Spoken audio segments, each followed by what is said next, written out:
পোলাফ্রেন্ডের মধ্যে একটু ভালোবাসা জিনিসটা একটু বেশি আছিল।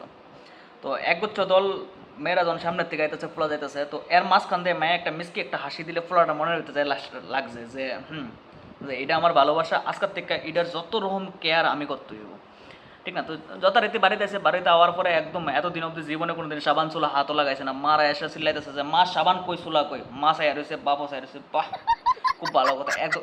এত পরিমাণ ডলা মুহের মধ্যে একটা লাল লাল বাপ, কপালের মধ্যে চামড়া চুল্লা গেছে গা, এমন একটা অবস্থা। এই মুখটা লয়ে সে আবার গেছে, যাওয়ার পরে যখন স্কুলের মধ্যে যায় সে গেছে, তো যথারীতি সে দূর থেকে দেখতেছে একদম আশিক নজরে যে হ্যাঁ তুমি আমার আমি তোমার, ঠিক আছে। ওলা কেয়ার করতো মায়ের বাবারে, যখন রাস্তাতে যাইতেছে তখন বিড়ি টিড়ি গুটকা টুটকা বিমল টিমল যাওয়াই খাইতো, এটি ফলাই লাইতো একদম লোয়াই টোয়াই লাগতো আরামসে, কোনোভাবে যাতে ধরা না পড়ে, কারণ সে মনে মনে ব্যাপার হচ্ছে শ্বশুর মশাই।